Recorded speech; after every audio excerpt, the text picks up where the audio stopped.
you the war emergency for the first time in about... This is Jim, and, Receiving this message. We are Ken Jennings and John Roderick. We speak to you from our present, which we can only assume is your distant past, the turbulent time that was the early 21st century. Fearing the great cataclysm that will surely befall our civilization, we began this monumental reference of strange and obscure human knowledge. These recordings represent our attempt to compile and preserve wonders and esoterica that would otherwise be lost. So whether you're listening from an advanced civilization or have just reinvented the technology to decrypt our transmissions, this is our legacy to you. This is our time capsule. This is the Omnibus.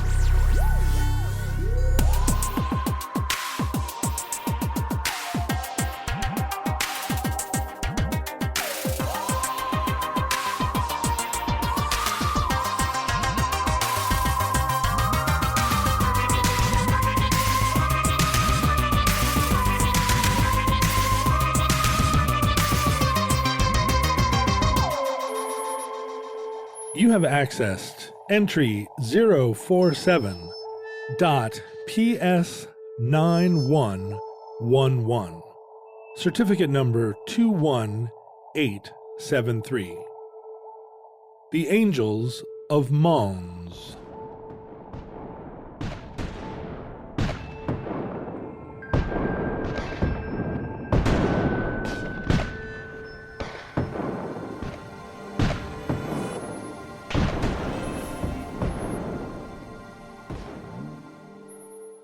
The Angels of Mons sounds like a fictional, like a pornographic sci-fi story in a Kurt Vonnegut novel. Yeah, because Mons is descriptive, or it's the name of a portion of the female genitalia. Is that not right? Yeah, it's Latin for mount. The mound. So that's why there's Olympus Mons on Mars, a giant volcano.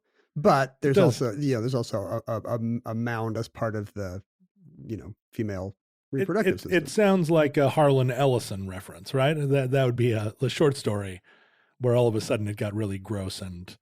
Yeah, it's one of the ones he did for Playboy. So yeah, right. You got to have Mons in the name. Super patriarchal. All of a sudden, all the male characters are like very virile. All the female characters swoon. But it's not a Harlan Ellison or Kilgore Trout story. The Angels of Mons, it's a city in France or in Belgium. Belgium, yes. Right. The French-speaking part of Belgium. It's a Walloon city. A Walloon city. I know how much you love Belgian. Have we talked about your deep love for Belgium on the show before? I have a considerable love of Belgium. I also have a love of Belgian.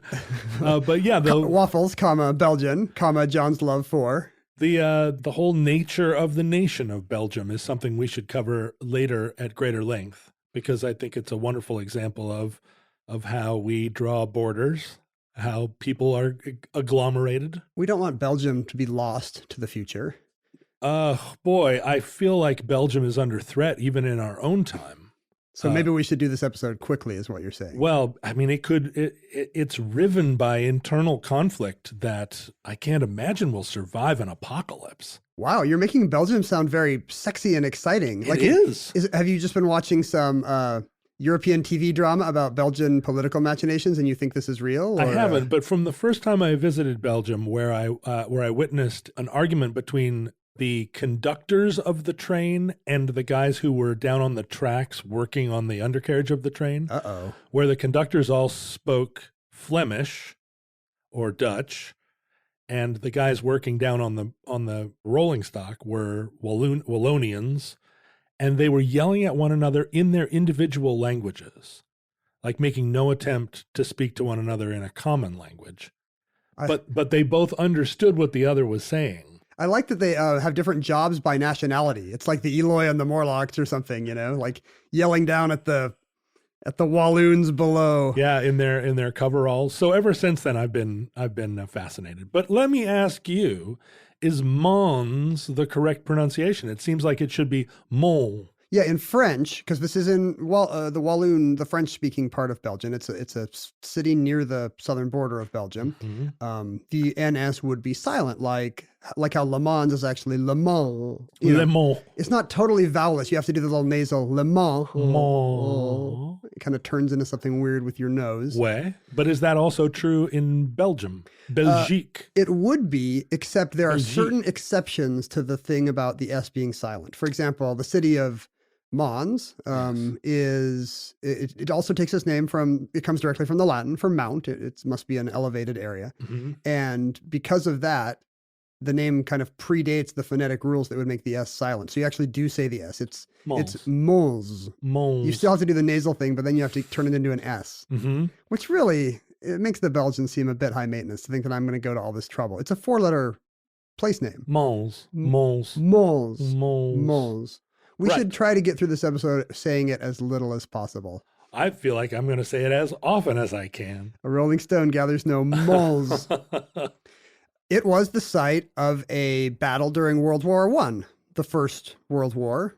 And it's one of the first battles of the First World War. Yes, it was kind of the first big debut of the British Army, the British Expeditionary Force during the First World War. At the time, of course, they were not calling it World War I yet. That would have been very prescient. Right.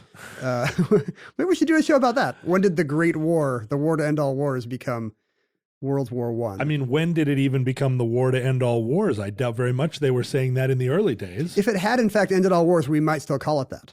Like, if there's no rise of Hitler in World War II, maybe we would still say, good job with that war to end all wars. Yeah, right. In 1925, it would have made sense to call it the war that ended all wars. Sure. But then in 1940, it would have seemed kind of a little bit premature.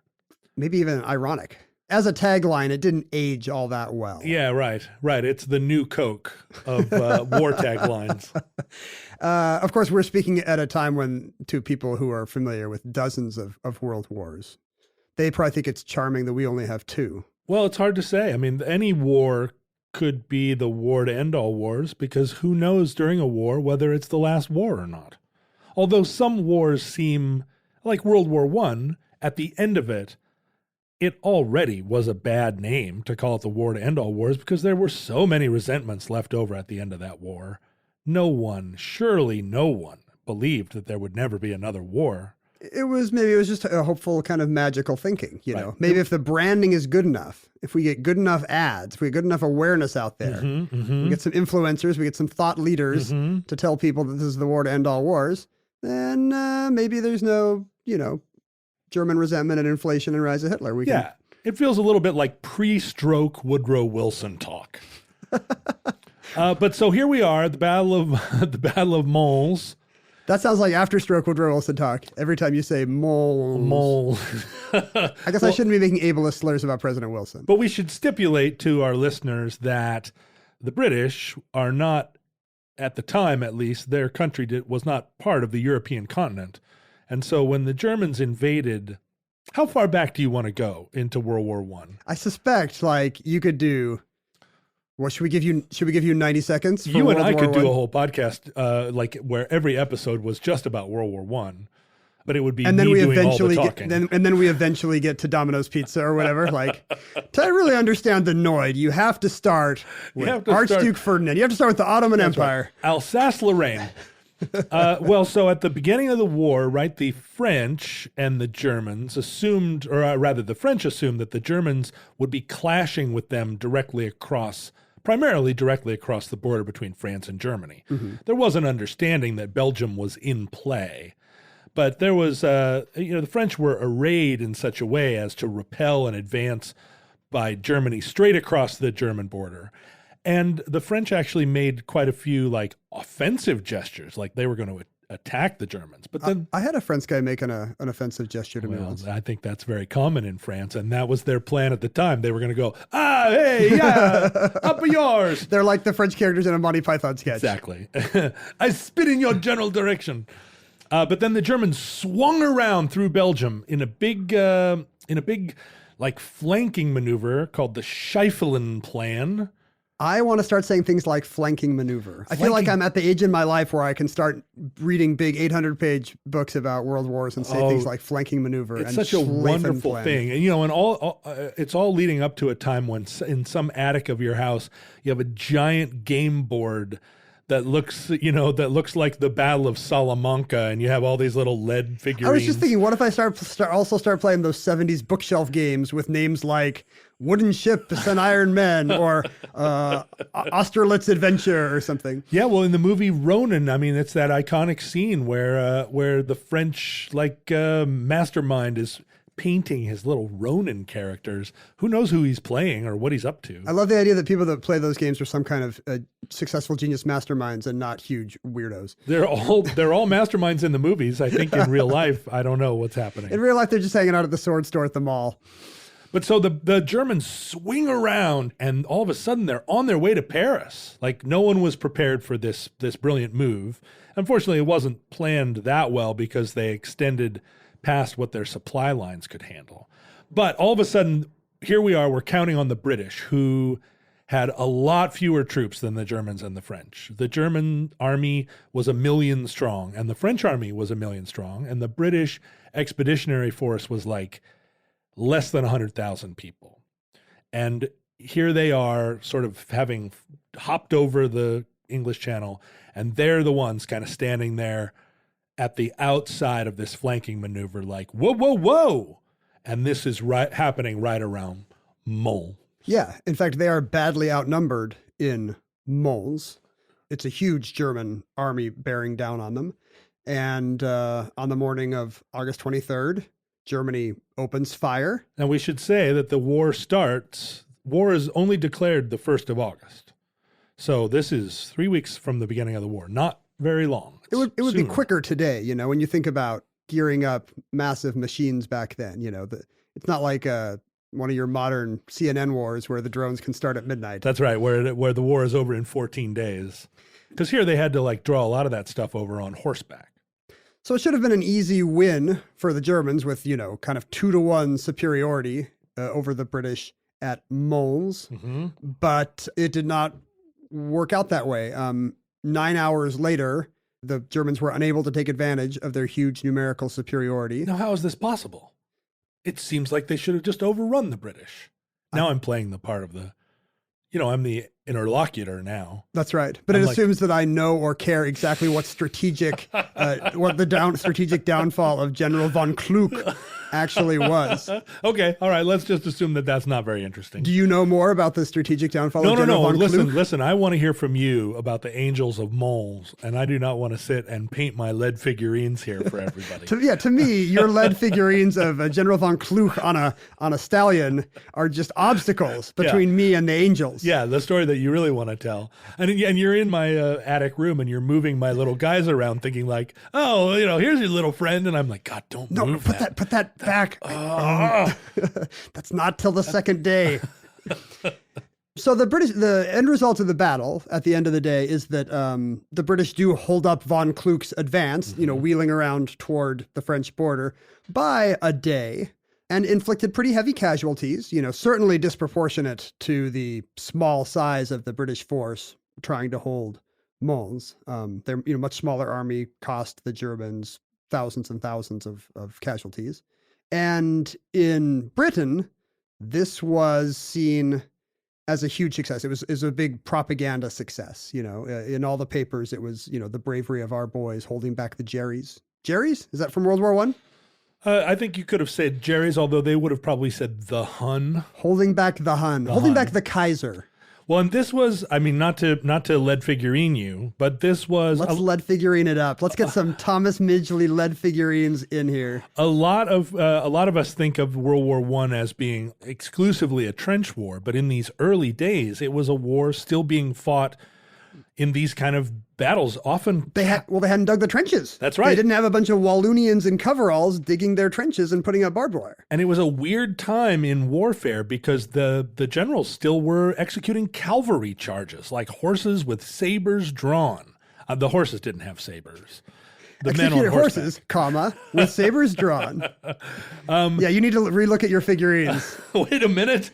They all went through a Star Trek teleporter, and now the horses have sabers. Why are the horses holding bayonets? But there were bicycles involved at this point, and right, you would move troops with bicycles because that was the way to go. Unfortunately, though, there were machine guns, which prior to this time, there hadn't really been machine guns. And that was the problem. And that's what precipitated trench warfare. Because if you run a bunch of cavalry soldiers into just basically two people who have dug a hole and planted a machine gun there, you're going to end up with a lot of bloodshed. But this is early in the war before those trenches are dug. So my wife has been listening to some of our early recordings before we bury them in our vault. And she enjoys that you tend to say Calvary instead of cavalry. Oh, Calvary, It's yeah. like the hill where Jesus died. I have a lot of, I think you wouldn't You have a describe lot them of as, religious fervor. For Christian religious fervor is what you have. I do, but I also have a form of malapropism that is like a Substantiation. it's not transubstantiation, it's not transliteration. You're transposing the letter L where it ought not to be. I transpose syllables in words quite often, and I just cannot be disabused of it. Well, transposition is one of the main ways in which language evolves. You know, in this day, if you say ax instead of ask, people might look down on you, but it doesn't last, you know? Like, Right. Eventually it becomes okay to say Axe. comfortable instead of comfortable. Comfortable. Comfortable. You like putting the T before the R instead of after. I've noticed in the Northwest, and this seems counterintuitive because this feels like an Atlanta pronunciation, but if you listen to people in the Northwest in the United States at this time, we say everybody. Like everybody's coming, everybody's going to be there. Now, maybe you don't. You just made a face like you were belching up 100 glasses of soda. I thought your air buddy is like when a kid is flying alone and the flight attendant gives him a special sticker and stuff. Oh, he's an air buddy. You get to choose orange or apple juice, Mikey. Which one are you? We're going to get to Denver in no time. That's No, where your new daddy is. I hear where your new daddy is. I like. You didn't like it? You liked it before it was a weird custody situation in my story? No, where your new daddy is actually on my business card, right under my name, right under my email address. We were going to call the podcast Where Your New Daddy Is. But Air Buddy is a thing that I get teased about a lot because, you know, I have generally pretty good diction, but Air Buddy, I don't know where it came from. It feels like something that I came up with. You think it's Georgian? Do you think Michael Stipe says Air Buddy hurts? I feel like, interesting. I do feel like Air Buddy is kind of a Southern drawl. It sounds like a country song. But somehow it's part of this strange, idiom of the Northwest. Did you just say you say Roderick as 3 syllables? I say Roderick. Have I been saying Roderick or do I say it wrong literally all the time? I have no idea. Well, the future, like a lot hangs on this. Roderick. People don't know if they're listening to me, they probably think your name is Roderick. John Roderick. I don't think so. I think if you said Roderick, I would have corrected you. Well, I think if you said Air Buddy, I would have corrected you, but apparently I have not. Well, you definitely holding up my end of the deal. Corrected me for saying Calvary or cavalry. I don't even know how to say it now. It's because my wife was not here to do it for Cavalry. me. There you go. Look at that. Calvary. No. John is going to practice tonight saying cavalry. Cavalry. Cavalry. Then he'll start talking about Moldavia and it'll all go off the rails. I want to entertain your wife by every show mispronouncing at least one word. It's weird how your business card also says, I want to entertain your wife. we definitely shouldn't have called the show that. Where's your My new name daddy? is John Roderick, 3 syllables, and I'm here to entertain your wife. So back to the Battle of Mons, which is a huge success in the British papers, but apparently not so much in reality. In reality, the Germans gained a lot of confidence from the fact that they stood up to the British Expeditionary Force, took heavy casualties, and forced them back and started advancing on the industrial centers of northern France. Everything's going great for von Kluck. I think at the time, the British Expeditionary Force was recognized, although small, recognized as a very formidable fighting force. The way we might talk about SEAL Team 6. Yeah, they were, example. I mean, maybe not all the way to SEAL Team 6, but they were certainly like in a high rank. I got it. The way in the 90s we would talk about the Iraqi Republican Guard. When the scuds are falling, but everything's going well. But hey, when the Iraqi Republican Guard, this is a reference that makes no sense in our day. Well, that was Saddam Hussein's personal Ninjas. sub-army. Yes. That was, supposedly. We were very worried about them because supposedly they had this fighting acumen that had been honed in the Iran-Iraq wars. And sure, we're going to mow down all these regular draftees, but when we get to the Republican Guard in the palace, when the tanks get to Baghdad, they're going to be throwing shuriken at us. They're going to have curved Middle Eastern scimitars from some kind of Richard Francis Burton book. Yep. But it turned out that we just had a line of bulldozers and we just kept driving them until we got to the center of Baghdad. This is probably not the time for us to be super triumphalist about American military successes in Mesopotamia, John. No, it's true. And I wasn't even triumphalist. My wife loves how you always say triumphantalist, which means you want to be the daddy to 3 infants. Triumphalist. There you go. About it, even at the time, because, of course, during the first Iraq War, I was a dedicated grunge rock peacenik. Oh, yeah. So I was like, boo. So at this point, our story turns to Arthur Machen. We have to go back to 1863 when a young Arthur Machen is born in Wales. He is a poor Welsh child. He's born in Caerleon, which in some accounts is actually, according to Geoffrey of Monmouth, was King Arthur's capital city. Huh. And that's right. There was some suspicion that King Arthur was from down thereabouts. Was Welsh. Yeah. And talked in some weird Welsh accent. I'm Welsh. We've covered this before. Arthur Machen grows up in a country parsonage. I think his dad is a not particularly well-off churchman. Mm-hmm. I admire those. Is that your favorite kind of churchman? Well, it's the well-off churchman that I'm a little suspicious of. It's the gold-plated ones you got to look out for. No. His family did not have a lot of money. He loved wandering the Roman ruins and pagan earthworks and burial mounds of that part of the country. He had a real sense of the age of the land. And he goes to London as a young man to try to find his fortune. His education has not worked out. He doesn't really have the money for Oxbridge education. He goes to London to be a clerk. What he really wants to do is write, because he's he's a bookworm type, loves scholastical man, expert on everything. And he finds that as kind of an awkward, stuttering loner, he's very aware of the difference between himself and the gleaming young Oxford and Cambridge types, right. men of letters who are taking the salons mm-hmm. of London by storm and, sort of producing gleaming bon mots. This was at a time when when that kind of class distinction really, really mattered.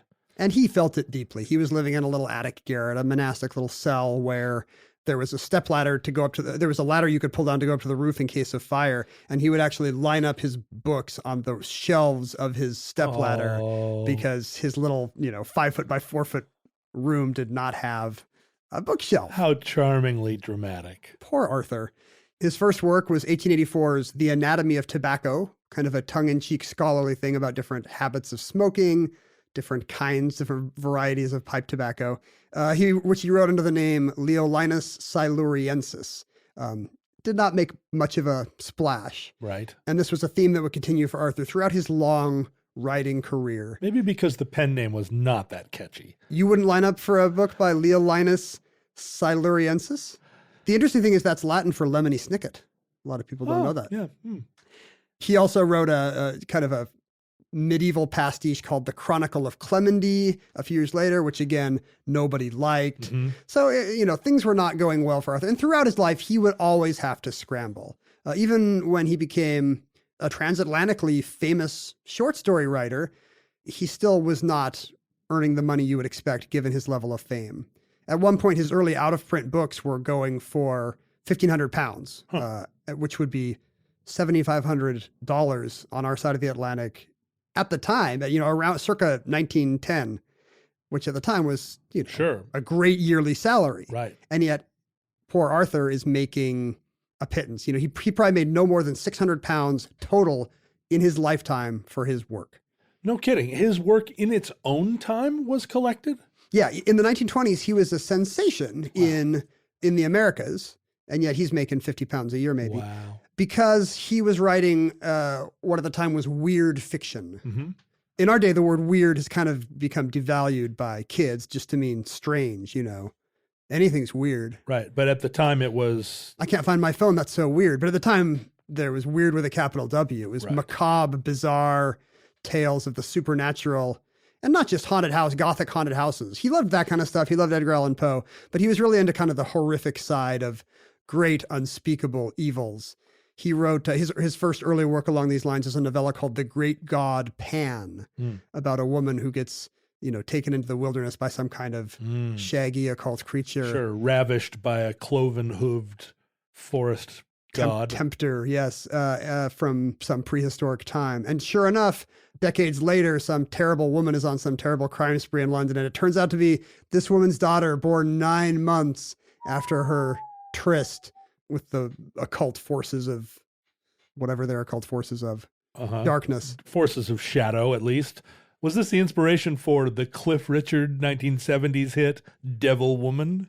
I don't know for a fact that it's not. It was a very unusual hit. Cliff Richard, not really famous for this kind of tune, had a late career.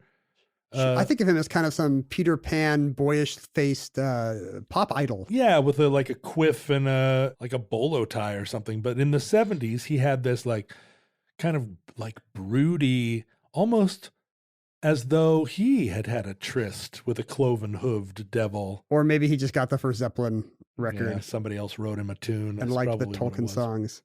Anyway. So Arthur Machen started to have a fairly successful career in this vein, writing these tales of the macabre with names like The Terror or The Red Hand, Out of the Earth, about eldritch ancient gods. Mm-hmm.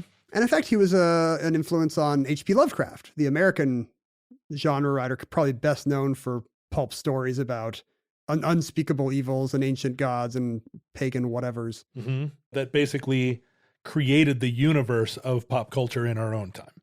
It's true. Yeah. I mean, we are all descendants of this. It was just one guy's kind of weird hobby, and now it's a whole genre. We take it for granted that that's what horror should be. Yeah. Our contemporary time, if it isn't some kind of undead creature, it is like a sub-god ruling us from a meteor floating in near space. Tentacled old gods. Have you read Lovecraft? Not as much as I feel like I should have. I didn't do my full bath in science fiction and genre horror. And I think partly it's that horror never especially interested me. Maybe I'm a little skittish. I don't like to read things about UFOs after the sun goes down. You actually find them scary. Viscerally scary. I do. If I'm browsing the web in the middle of the night and something takes me to a true UFO accounting of how somebody was grabbed out of their house in the middle of the night, I close the page. Well, it takes you back to bad memories. It does. It does. Back when all of my pillows turned to owls. The thing that I find about Lovecraft is I guess I've never found that kind of writing especially scary, because there's an awful lot of narrators telling you words could not describe the swirling evil that met my eyes. Right. There are no language can convey the horrid, macabre occult blackness that gripped my very heart. The whole horror is just telling you that there's no way for them to describe the horror. Yeah, you will never know what the horror is, but let me just take my word for it. It's super horror-y. I guess I read so little of it that I don't even know how to mock it. I think some people would find it scary. Maybe it's better to actually do that than to tell people the ghost quivered in the light of the ectomorphic ectomorph. But it does seem like a bit of a cheat. Like if you were reading like some kind of techno thriller, you wouldn't be like, I can't convey how exciting the car chase was through the streets of Paris. It was really, really, my heart was pounding. But eventually we got to the river, you wouldn't take that in any other genre. You wouldn't put up with that crap. I realize I just said ectomorph instead of ectoplasm.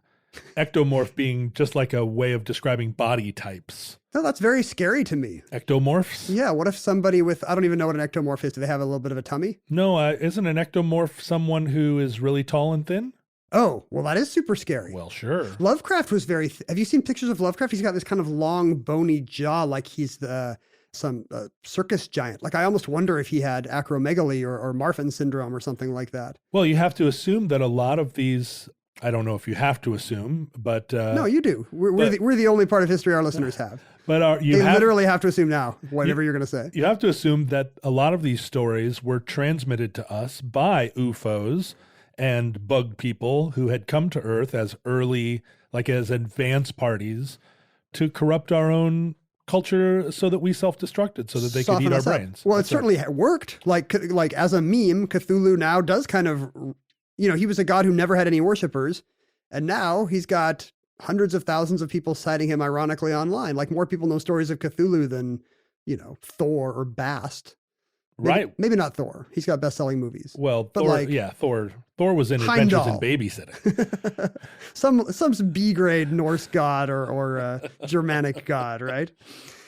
He was also incredibly racist, if that's true. Mm-hmm. Like he was also here to make us more racist. He H.P. Lovecraft hated Jews, hated any kind of mongrelization that he thought could threaten the white race, even by the standards of his day. Here to make us more racist is... Please welcome H.P. Lovecraft. As if we weren't racist enough. The H.P. actually stands for hates people of color. Yeah. It's hyphenated. HPOC Lovecraft. It was hyphenated at that time in the style of the time. Arthur Machen, not particularly racist as far as I know. Live and let live kind of guy. Although one of his greatest stories is called The White People. But meaning something other than just white people. Yeah, it's not about NPR. Yeah, it's like the White Walkers. It's not set at a podcasting convention in Seattle. Yeah, it's the white people are exactly some kind of unknowable, mysterious fairy type creatures. His theory, which a lot of his stories center around, is that he has this mythos of the little people. In other words, that the magical creatures who inhabited the British Isles were not sweet sylph-like fairies with wings. They were not wee, playful leprechauns. These legends come to us transmitted from a time of just terrible goblins. There actually were little misshapen dwarves running amok over the British Isles in pagan times. And these stories have been corrupted to us. To make it seem cute. Yeah, so that, they're Rumpelstiltskin or whatever, or Tinkerbell. It's another example of somebody came along and said, no, don't be afraid of the elves. They're really very darling, and your children can buy dolls of them and take them home. It's all getting inside our head. It's all trying to lay the groundwork. It's Walt Disney, basically. Yeah. Walt Disney saw these terrifying stories and thought he could bring down the culture by making kids enjoy saccharine versions of them, I guess. Right. When people finally realize that the earth is flat, when the doors to the city under the North Pole finally open and all these creatures come pouring out, we'll be like, aren't they cute? Right as they start eating our brains. Here's a little excerpt from The White People, my favorite Machen story. It's got a little, what do you call it? A frame narrative in which two men are meeting over drinks and discussing the nature of evil. One of them says that evil is not just doing bad deeds. That's a nuisance. If somebody picks your pocket, that's a nuisance. Evil is really something stranger and far more horrifying. And he says, witness this, for example, and brings out this small green book, which is a child's journal. And the bulk of the story is this child's firsthand narrative of a little girl as she kind of wanders away from her country home into a desolate, thickety wilderness that starts to get stranger and stranger. And as she recalls the things her governess, her nurse, has been teaching her since childhood, strange new alphabets and languages and rituals. You know the kind of thing, right? Yeah, this is the type of thing I don't like. Okay, so John, cover your ears for this very scary excerpt. It was wintertime, and there were black, terrible woods hanging from the hills all around. It was like seeing a large room hung with black curtains, and the shape of the trees seemed quite different from any I had ever seen before. I was afraid.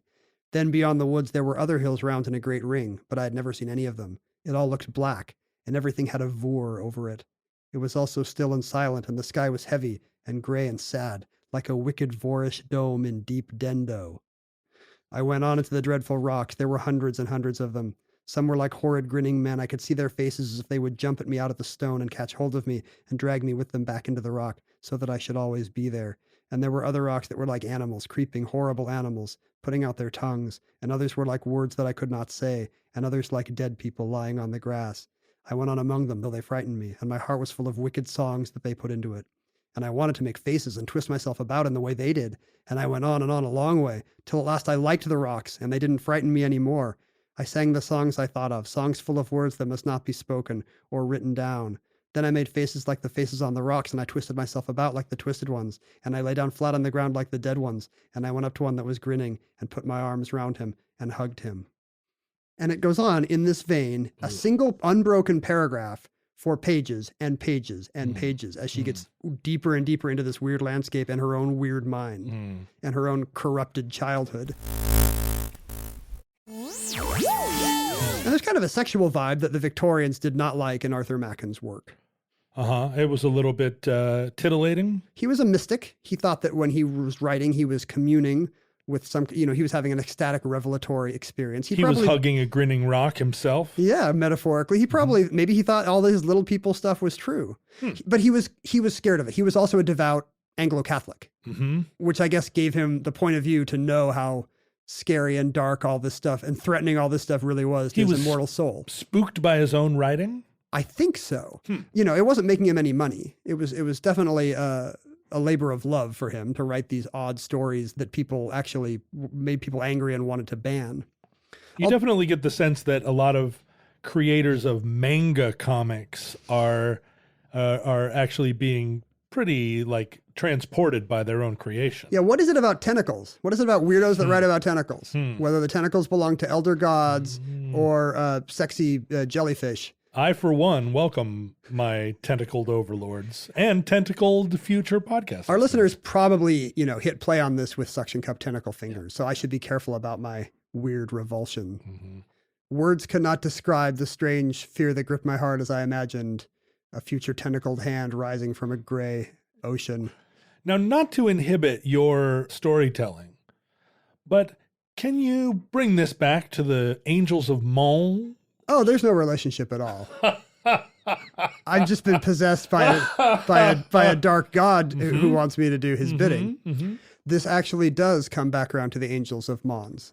Machen had to make a living in, many ways in order to support himself because the stories were not doing it. He didn't like working as a journalist, but he did from time to time. I can't imagine. Ugh. And in September 1914, the end of September, just a month after the Battle of Mons, he had been inspired by accounts of it he had read, which, in the British papers were a glowing victory, even though it was at best a Pyrrhic victory and actually turned into a retreat. This was at a time when the newspapers did not tell the entire truth about events. If we could imagine it in our own time, that a news outlet might skew their reporting of a thing. Hard to believe. This was at a time when the British newspapers tried to rah the country behind their military exploits. And as late as World War II, I think that was still happening, from what I understand. Absolutely. And when I say that, I mean from a movie I just watched about Winston Churchill. He wrote a story called The Bowmen, based on the story of Britain's unlikely victory, so unlikely it didn't happen, at the Battle of Mons, in which he imagines 1,000 British troops pinned down at a very important point on the lines at Mons. They're in a trench in his story. A much larger German infantry troop is bearing down on them. 10,000 men against just 500 who are left. And of course, they have no shortage of targets. So they're picking them off one at a time and kind of making hollow jokes about their impending doom because there's just this, no matter how many they hit, 10 Hun of the Hun. Right. Hun is an uncountable noun, weirdly. It's not 10 Huns. It's 10 of the Hun. 10 Hun. Rise to take their place. And so they're kind of, telling gallows jokes and singing "It's a Long Way to Tipperary" and "We'll Never Come Back" because they all know they're going to die. But just at that moment when they're, have made their peace with their non-eldritch gods, one of them happens to remember eating at a vegetarian restaurant in London, eating some fake steak cutlet made out of nuts, and how the plates all had a picture of St. George, and it had a motto, "Adsit Anglis Sanctus Georgius." May St. George be a present help to the English. This idea that St. George, like King Arthur or Barbarossa or whoever, can rise again when his people need him. Sure. So the soldier, after, remembering his the Latin he learned in a vegetarian restaurant, actually says this invocation to himself, because if Britain never needed St. George, surely it was right now. And then they start to hear great voices, a tumult of voices from afar above the lines. He hears thousands acclaiming St. George, grant us good deliverance, St. George for merry England. He hears kind of these anachronistic war cries coming up from above the trench. And I quote, "And as the soldier heard these voices, he saw before him beyond the trench a long line of shapes with a shining about them. They were like men who drew the bow. And with another shout, their cloud of arrows flew singing and tingling through the air towards the German hosts." Now, Arthur Machen puts this story in the paper in which the bowmen of Agincourt, who had defeated the French with the longbow. Wait a minute. How did Agincourt enter into this? It's true. There's a big time gap between St. George and Agincourt. Well, and also quite a geographical gap. I mean, Agincourt is directly west of Mons in France, not really connected to Mons in any way. Well, to be fair, they did have 500 years to get there. Oh, I see what you're saying. Yeah, sure, of course. These ghostly apparitions, these spirits, apparently are not tied to the battleground where they defeated the French with the longbow. They've just been wandering around waiting for someone to invoke St. George. Waiting for somebody to remember that magical phrase, apparently. Well, I guess it is an English expeditionary force in France. They're fighting the Germans, but not the French. But if you're English, who cares? They're all terrible Europeans. You hate them all. You hate the Continentals. You said a mouthful. Nobody can make a proper English breakfast. Nobody will give you directions to the cathedral. They're all terrible. Those continental breakfasts with like a little yogurt and some muesli. Ugh. So you're saying as they are retreating in an orderly fashion, they suddenly hear these longbowmen of Agincourt calling to them? As they are pinned down and about to die a terrible death in a trench, the ghosts of the Agincourt bowmen appear, and firing their ectoplasmic arrows, they save all 500 of these men. Spooky. The story ends with a kind of a mock factual. In fact, there were 10,000 dead German soldiers left before that salient of the English army, and consequently, there was no Sedan.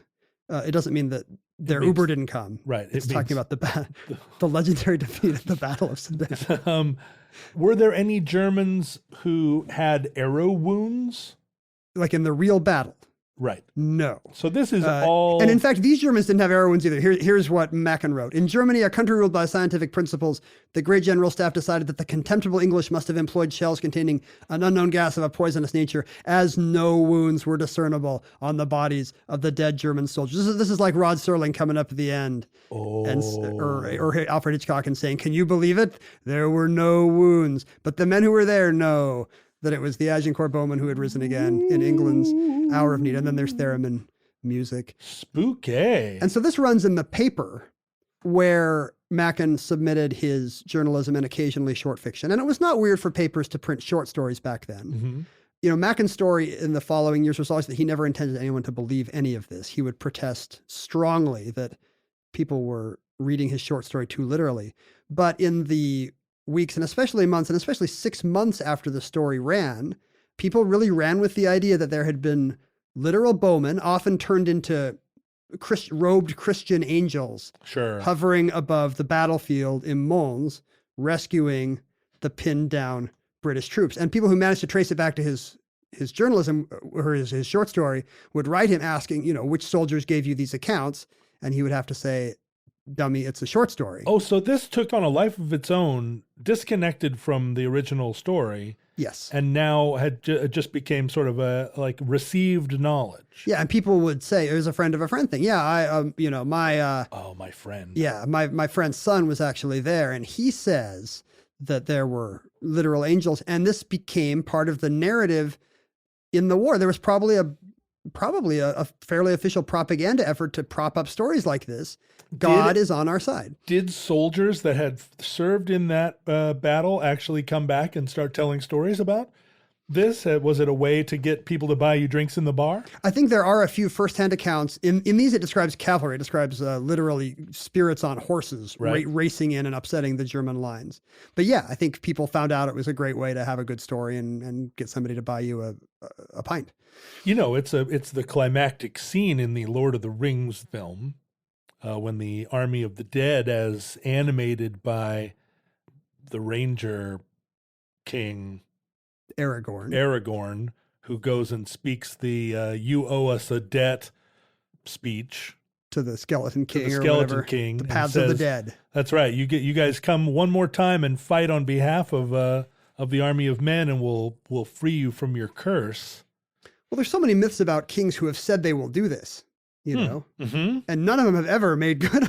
The kings have never showed up, but in this one story they did. And it was obviously that was the appeal of it to a lot of people.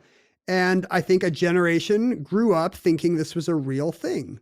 Arthur Machen lived the rest of his life in poverty, protesting that this had never happened.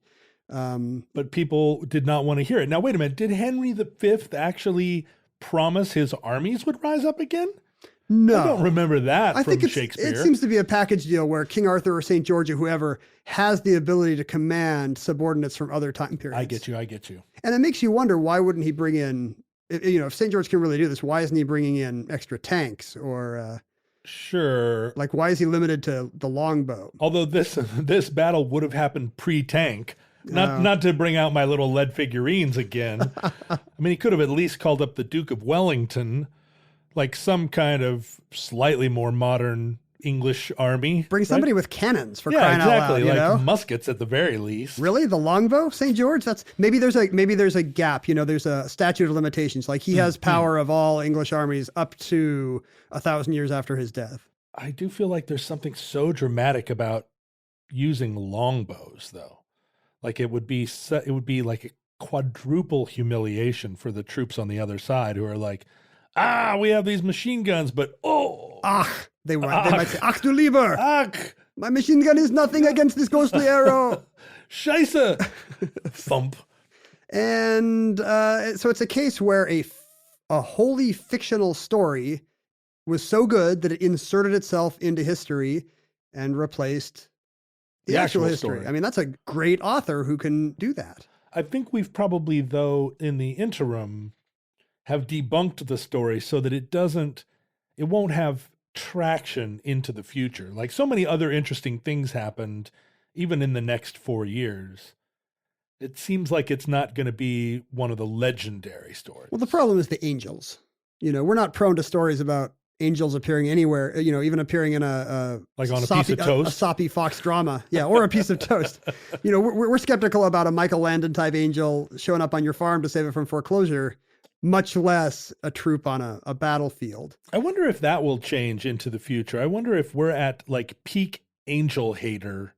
Like we are the last of this era of dubious science people who look at angels askance, and whether we're headed into an era where angels make a big reappearance. Probably. In which case, maybe the story of the angels of Mons will be referenced as an example of a 20th century, like angel intervention. What I wonder about the future is, when you think back of what most, lay people today know about the past, tell me something about British history. Who they're going to mention is like, Robin Hood, King Arthur, Lady Godiva, they're going to give you a list of people who may not have ever existed. Right. And if Gimli. they did, that famous English historical character, Gimli, like they know nothing about some guy who actually had corporeal essence and power. Sure. Like they actually think that these fictional stories are real. And that will probably be true of our future listeners thinking about our day. When they're asked about the great adventurers of the 20th century,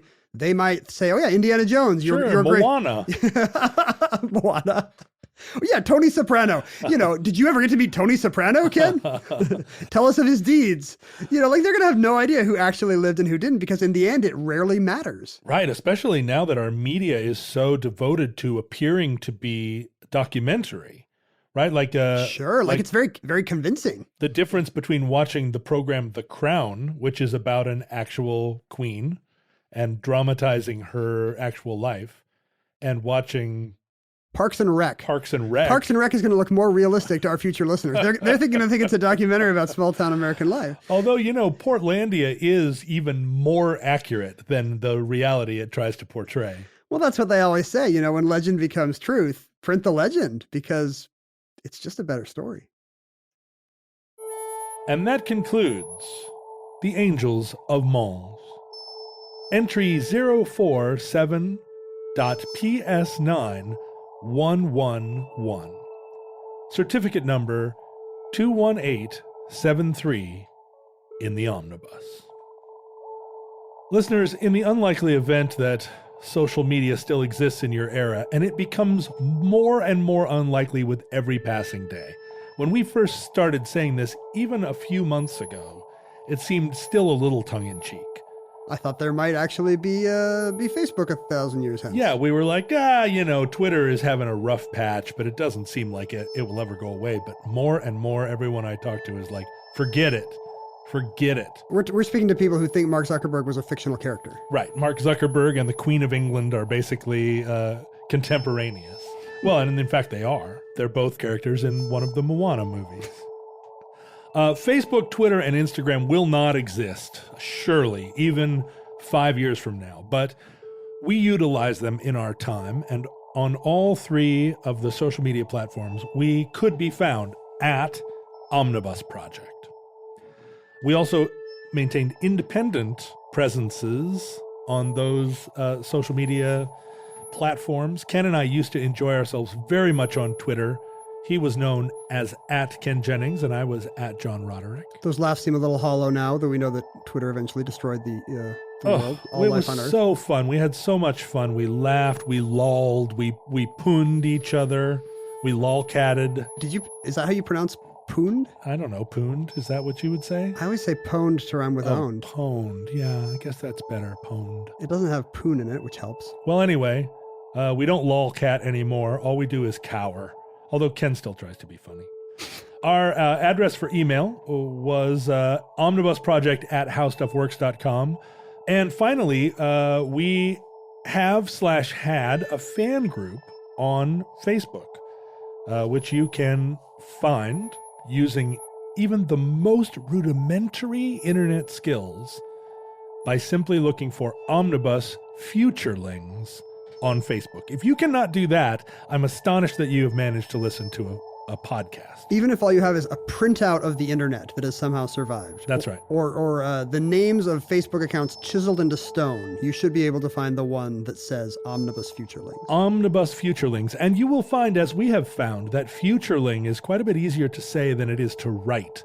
It looks weird. We now regret coining it orally because we're now stuck with its hideous typographic offspring. Yeah, you just have this UREL combination, which is just, it looks weird to the eye, but it is Futureling. Let me ask you this, John. What if instead of the U, it had W's? Would you be into that? Futurelings. I could get into that. Listeners, from our vantage point in your distant past, we have no idea how long we are going to survive. We are not the immortal fictional characters of the past you remember. Your Mary Poppinses, your Luke Skywalkers. We are mere flesh and blood, John and I. We're the only past people you know existed.